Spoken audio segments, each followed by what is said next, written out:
Kapag nakakakita tayo ng mga larawan ng mga pamilya na galing sa mayayaman at makapangyarihang pinagmulan, madalas nating iniisip na perpekto ang kanilang buhay. Isang masayang mag-asawa, 3 anak, magandang bahay, maayos na komunidad ng mga kapitbahay, at matibay na samahan ng mga kaibigan. Para sa iba, wala na silang pwedeng hilingin pa na higit doon. Iyon ang tingin nila sa buhay ni Maylee Haskell. Ngunit sa likod ng mga nakasaradong pinto, malayo iyon sa katotohanan. Hey everyone! Welcome back to our channel. Ngayon ay pag-uusapan natin ang nakakabahala at patuloy na kaso ni Maylee Haskell. Si Maylee Haskell ay 37 years old at nag-iisang anak nina Yan Xiangwang at Gao Shanli. Ang kanilang pamilya ay orihinal na mula sa China, ngunit sa isang punto ng kanyang buhay, lumipat si Maylee sa US habang nanatili ang kanyang mga magulang sa China. Ayon sa kanyang mga kaibigan, si Maylee ay inilarawan bilang isang positibong tao. Siya ang tipo ng kaibigan na laging nilalapitan para sa payo, palaging nandyan para sa mga mahal niya sa buhay, hindi nagrereklamo at kadalasang masayahin at puno ng enerhiya. Sa kalaunan, ikinasal si Maylee kay Samuel Haskell IV na ngayon ay 35 years old. Si Samuel Haskell IV ay anak ng kilalang award-winning na movie producer at agent na si Sam Haskell III at ng kanyang asawang si Mary Haskell. Para maiwasan ang kalituhan, tatawagin ko ang asawa ni Maylee na si Samuel Haskell IV sa kanyang buong pangalan at ang kanyang ama naman bilang Sam. Si Sam Sr. ay kilala sa pagrepresenta ng malalaking pangalan tulad nina Kathie Lee Gifford, Whoopi Goldberg, Dolly Parton, George Clooney, at iba pa. Sikat din siya sa pag-produce ng mga pelikula tulad ng Dolly Parton's Heartstrings, Dolly Parton's Christmas of Many Colors, The Waltons' Homecoming, at iba pa noong 2007. Si Sam Haskell Sr. ay tinanghal ng Television Week magazine bilang isa sa 25 na pinakamaimpluwensya at makabago sa larangan ng television sa nakalipas na 25 years. Dati siyang Executive Vice President at Worldwide Head ng Television para sa talent agency na William Morris Endeavor bago siya nagbitiw noong 2004 at itinatag ang Magnolia Hill Productions. Naging CEO rin siya ng Miss America Organization sa loob ng 2 taon, ngunit nagbitiw matapos mapansin ang pagiging labis niyang kritikal sa mga kalahok. Sa kabuuan, kilala si Sam Sr. bilang mabuting tao sa Hollywood, isang tapat, may integridad at patas. Maraming sikat na artista ang nais makatrabaho siya dahil sa kanyang pagiging consistent sa isang industriyang puno ng stress at kawalan ng katiyakan. Dahil dito, masasabi natin na si Samuel ay nagmula sa mayamang pamilya. Ayon sa ilang ulat, si Samuel ay nasa industriya rin ng paggawa ng pelikula. Sa isang source, sinasabing nagtrabaho siya bilang videographer at producer at nag-produce ng mga low-budget slasher films. Ayon naman sa kanyang social media accounts, naging editor siya para sa mga star tulad nina Tyga at Machine Gun Kelly. Nag-direct din siya ng mga photoshoot ng mga actress tulad nina Olivia Holt at Brenda Song. Sa kanyang website, isinulat niya ang sumusunod: I want to create visuals that move boundaries by bringing millennial artists together. Bukod dito, kilala rin si Samuel sa madalas niyang pag-post ng mga random na video sa TikTok. Hindi malinaw kung seryoso ba ang mga ito or parody lamang. Ngayon, ipapakita ko ang ilang video ng mga TikTok na kanyang na-post. Going for that like Bradley Cooper burnt out look, like I woke up feeling like a piece of burnt toast. Like I don't wear like clothes from the latest designers. Like I'm kind of doing like a Claire Danes Homeland situation where I just like wear the same outfit every day. Like my resume says unhappy, bitter, resentful, and like really good at ordering off the menu. Like imagine me showing up at work and then here's the plot twist. I'm totally fucking superficial. Shouts out to the homie Castillo real quick for just being like the sickest hair colorist in the city of LA. Yo, shouts out to Peloton for just being like completely redundant and overpriced. I just want to say shouts out real quick. I just want to say shouts out to the homies at Ushimitsu. Yo, and shouts out to the homie Aki too, dog, for just being a chill homie, consistently. Peace 100. Shouts out to my man Paul Wesley for just keeping it 100, just like keeping his head held high amidst a scandal. Can you even imagine somebody like Brad Pitt just pulling up outside your house and your ex-wife's like, oh yeah, I gotta go, and you're just like, bye. Oh, Brad Pitt. Oh, nice, enjoy. Noong mga panahong iyon, pinapatakbo ni Maylee ang sarili niyang negosyo na tinatawag na Haskell Consulting Group, kung saan tumutulong siya sa mga dayuhang estudyante sa kanilang aplikasyon sa mga nangungunang unibersidad sa Amerika. Sa panahon ng buong insidente, si May at si Samuel ay may 3 anak na lalaki. Ang mga ito ay sina Samuel V, James at William na may edad 6, 8 at 12 years old. Noong December 2020, lumipat ang mag-asawa sa isang $2.5 million na single-story na bahay na may 6 na kwarto, magandang pool, at play area para sa mga bata. Matatagpuan ito sa Tarzana, Los Angeles, California. Ayon sa ilang ulat, ang mga magulang ni Samuel ang tumulong sa kanila upang ma-finance ang bahay na ito, kaya nagkaroon sila ng pagkakataong manirahan sa ganoong kagandang lugar. Mga 1 taon matapos ipanganak ang kanilang pangatlong anak, lumipat mula sa China patungo sa US ang mga magulang ni May upang tumira sa bahay nila ni Samuel. Ginawa nila ito upang makatulong sa pagpapalaki ng 3 anak ng mag-asawa. Ayon sa mga nakakakilala kay May, sobra niyang mahal ang kanyang mga anak. Sila ang kanyang buong mundo at ginawa niya ang lahat para mabigyan sila ng magandang buhay. Ang mga bata ay aktibo sa maraming extracurricular activities. Malaki rin ang naitutulong ng kanyang mga magulang sa pagpapalaki ng mga bata. Gustong-gusto nila ang pananatili sa bahay kasama ang kanilang mga apo, at si May naman ay tuwang-tuwa na magkakasama silang pamilya. Ngunit si Samuel ay tila hindi masaya sa ganitong setup. Hindi marunong mag-Ingles sina Yanxiang at Gaoshan, at ayon sa mga kwento ni May sa kanyang mga kaibigan, hindi man lang nag-e-effort si Samuel na makipag-usap sa kanila. Hindi niya pinapansin ang mga ito, bastos ang kanyang pakikitungo at tila lagi siyang naiinis sa presensya nila. Bukod pa rito, tila unti-unti na ring nasisira ang pagsasama ni na Samuel at May, at matagal na raw itong nangyayari. Ayon sa kanyang malalapit na kaibigan, minsang nagkwento si May sa isa sa kanila na inaabuso siya ni Samuel. May mga pagkakataon umano na nagiging pisikal ang sitwasyon at sinasabing nasaktan siya nito. Matagal nang nais ni May na humiwalay kay Samuel at matagal na rin niyang pinag-iisipan ang tungkol sa diborsyo. Ngunit natatakot siyang mawalan ng kustodya sa kanyang mga anak kaya hindi niya ito itinuloy. Naniniwala si May na ang mayaman at makapangyarihang ama ni Samuel ay kayang impluwensyahan ng korte upang ibigay kay Samuel ang kustodya ng kanilang mga anak. Ayaw ni May na mangyari ito. Nais niyang manatili sa pamilya upang mapalaki ang kanyang mga anak ayon sa kanyang kagustuhan. Ayon pa sa mga kaibigan, pakiramdam ni May na parang nakakulong siya sa kanyang relasyon kay Samuel. Ang pagiging hindi masaya ng mag-asawa sa kanilang pagsasama ay hindi nalingid sa kaalaman ng iba. At hindi lang mga malalapit na kaibigan ang nakakapansin nito, kundi pati na rin ang kanilang mga kapitbahay. Isang kapitbahay ang nagbahagi na naging malapit siya kay May, lalo na noong panahon ng pandemya. Madalas silang magluto ng magkasama, maglakad-lakad ng matagal, at maglaro ang kanilang mga anak. Napansin niyang si Samuel ay laging kakaiba at tila hindi magiliw.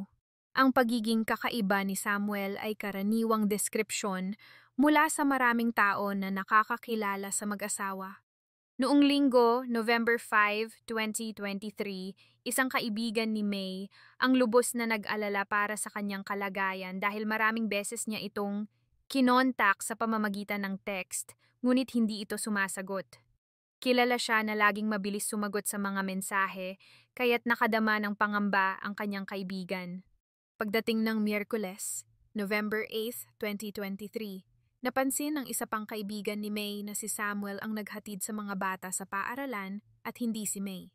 Para sa kaibigan, napakakakaiba nito dahil si May palagi ang nagdadala ng mga bata sa school at hindi pa niya kailanman nakita si Samuel na gumagawa nito. Balikan natin ang petsa ng November 7, 2023 nang makatanggap ng isang nakakabahalang tawag ang 911 mula sa mga manggagawa. Ayon sa kanila, pinaghihinalaan nilang si Samuel ay nagtatangkang itapon ang trash bag na may lamang katawan ng tao. Ayon sa ulat, kinuha ni Samuel Haskell ang serbisyo ng 4 na manggagawa upang alisin ang mga itim na trash bag mula sa kanyang bahay. Dumating ang mga manggagawa bandang 3:57 p.m. noong araw ding iyon upang gawin ang trabaho. Ang interaksyong ito ay nakuhanan pa ng video. Ayon sa isa sa kanila, binayaran siya ng $500 upang itapon ang 3 malalaking trash bag. Makikita sa video na tumutulong si Samuel sa pag-akyat ng mga bag sa truck. Kitang-kita na napakabigat ng mga ito. Sinabi ni Samuel sa kanila na mabigat ang mga bag dahil puno daw ito ng bato. Gayunpaman, nang buhatin nila ang mga bag at isakay sa truck, napansin nilang hindi bato ang laman nito. Ang mga bag ay malambot, na parang laman o karne ang nasa loob. Habang nagmamaneho papalayo, nakaramdam sila ng matinding kaba, may mali sa kanilang pakiramdam, kaya huminto sila mga 1 block ang layo mula sa bahay ni Samuel. Isa sa kanila ang sumilip sa loob ng isa sa mga bag at doon nakita niya ang isang parte ng katawan na kamukha ng pusod. Napagtanto niyang mga bahagi ng katawan ng tao, ang laman ng mga bag. Sa matinding takot at pagkabahala, sinabi ng isa sa mga manggagawa na alam niyang niloko sila ni Samuel at ayaw nilang madamay sa anumang ginagawa niya. Kaya bandang 4:15 p.m. ng araw ding iyon, binalik nila ang truck sa bahay ng mag-asawa. Iniwan nila ang mga bag sa driveway, isinauli ang pera, at umalis. Sinubukan pa ni Samuel na sabihin sa kanila na mga Halloween props lang ang nasa mga bag at hindi mga bahagi ng katawan, ngunit hindi sila naniwala. Pagdating ng 4:22 p.m., makikita si Samuel na umaalis ng bahay, sakay ng kanyang puting Tesla. Matapos i-turn over ang mga bag, agad na nagpunta ang mga manggagawa sa California Highway Patrol Station upang i-report ang kanilang nakita. Ngunit ayon sa kanila, pinabalik sila at sinabi na kailangan nilang i-report ito sa Los Angeles Police Department. Pumunta sila doon, ngunit tila tinanggihan din sila ng mga opisyal at pinayuhan silang tumawag na lamang sa 911 mula sa labas ng istasyon. Medyo kakaiba ang nangyaring ito, ngunit ganun nga ang ginawa ng mga manggagawa. Sinabi nila na natakot na sila para sa kanilang buhay, alam ni Samuel na nakita nila ang laman ng mga bag at alam nilang sila ngayon ay mga saksi sa isang posibleng marahas na krimen. Matapos gawin ang unang report sa 911, agad na nagpadala ng mga pulis sa bahay ng pamilya Haskell. Gayunpaman, hindi nila natagpuan ang mga trash bag.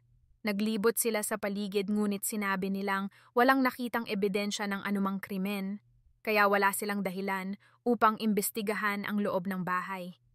Ngunit kinabukasan, noong Miyerkules, November 8, ang parehong araw kung kailan napansin ng kaibigan ni May na si Samuel ang naghatid sa mga bata sa paaralan, may isang palaboy na naghalughog sa mga basurahan sa isang parking lot sa Encino.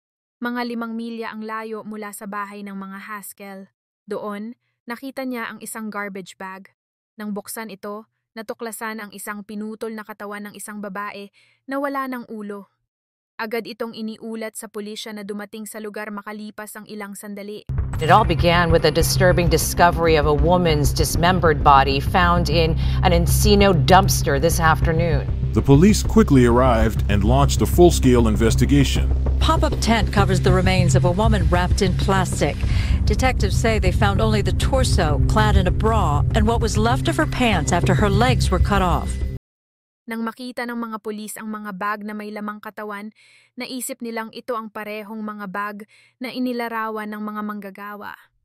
Agad silang nagsagawa ng investigasyon upang matukoy ang pagkakakilanlan ng biktima. Nagsimula silang magsiyasat sa paligid ng parking lot at sa kabutihang palad, may isang establishmento na may surveillance camera na nakatutok sa mismong dumpster kung saan natagpuan ang katawan.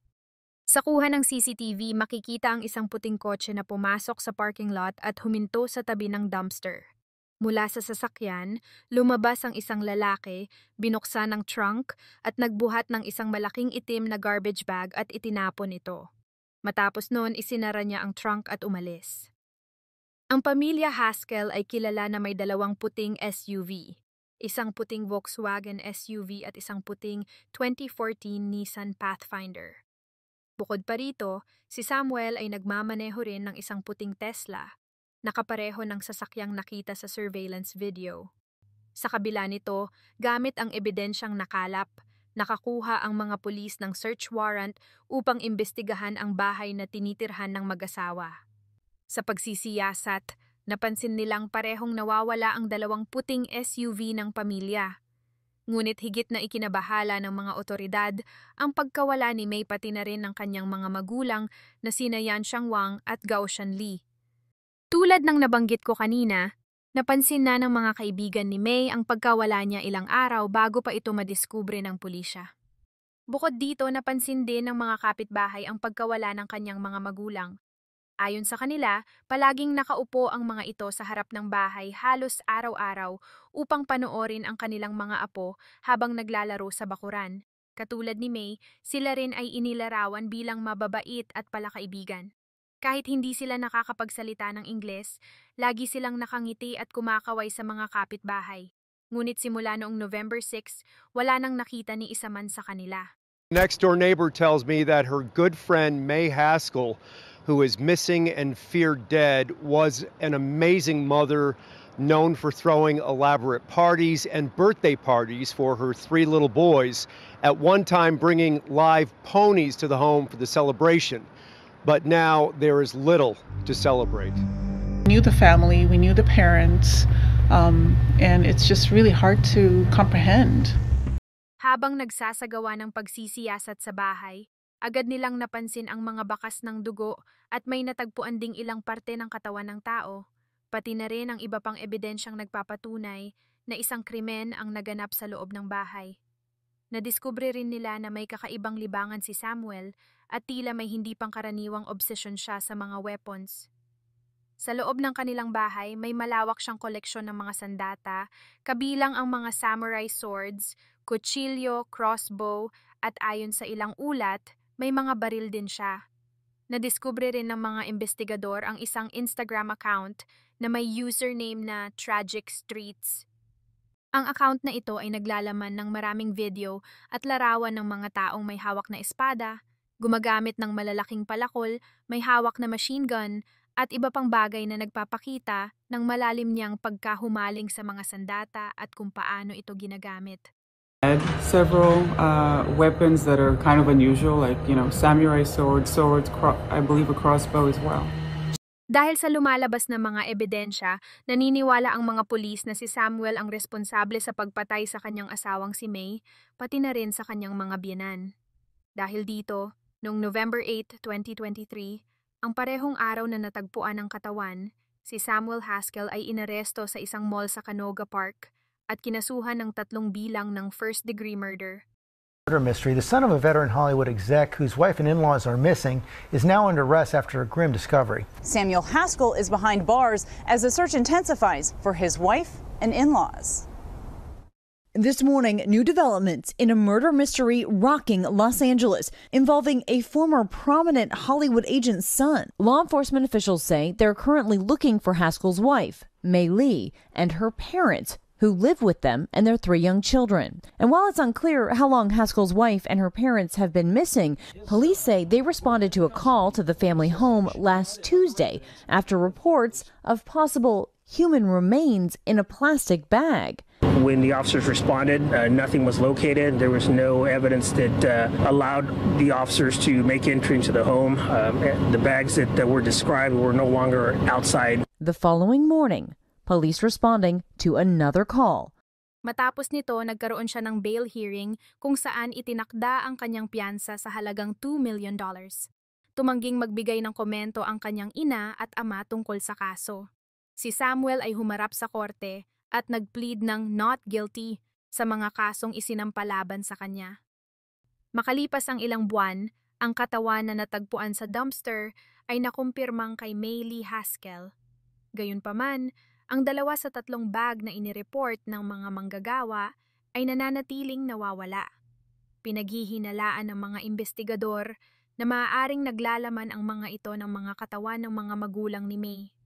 Sa kabila ng paglulunsad ng malawakang paghahanap sa buong lungsod, wala pa ring bakas ng kanilang mga katawan. Ayon sa mga otoridad, ikinalat ni Samuel ang 3 bag sa iba't ibang basurahan, kaya't isang himala na lang na natagpuan pa ang katawan ni May. At isang autopsy report ang inilabas na nagsasabing maaaring buhay pa si May nang siya ay pinugutan ng ulo na nagdulot ng mas matinding pagkabigla sa publiko. Samantala, sa labas ng korte, makikita ang mga kaibigan ni May na nagtitipon at may dalang mga placard na may nakasulat na Justice for May. Hanggang sa pinakahuling ulat noong January 20, 2025. Hindi pa nasesentensyahan si Samuel at nananatiling nakakulong sa Twin Towers Correctional Facility sa Los Angeles habang hinihintay ang kanyang paglilitis. Maaari siyang maharap sa habambuhay na pagkakakulong ng walang posibilidad ng parol. Sa kabila nito, patuloy pa rin ang mga otoridad sa kanilang pagsisikap na matukoy ang kinaroroonan ng mga magulang ni Maylee. Ngunit hanggang ngayon, ang kanilang pagkawala ay nananatiling isang misteryo. Ang kasong ito ay patuloy na sinusubaybayan at inaasahang magbibigay ng karagdagang impormasyon ang mga otoridad sa mga susunod na buwan. Sa kasalukuyan, ang 3 batang anak ng mag-asawa ay nasa pangangalaga ng mga kamag-anak. Nakakalungkot isipin na may mga ganitong klaseng tao na iniisip na ang pinakamadaling solusyon sa isang nasisirang relasyon ay ang pagpatay, sa halip na hanapin ang mas makataong paraan para maayos ito.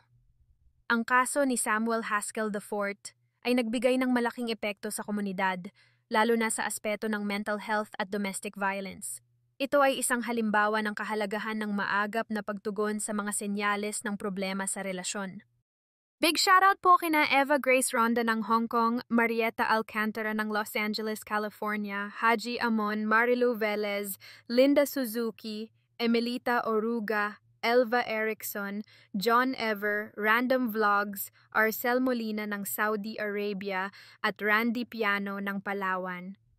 Gusto ko pong magpasalamat sa lahat ng mga nanunood at sa inyong patuloy na suporta. Kung nagustuhan nyo ang video, don't forget to like, subscribe, and click the notification bell para lagi kang updated sa aking mga bagong videos. Maraming salamat po sa lahat. Hanggang sa muli, paalam.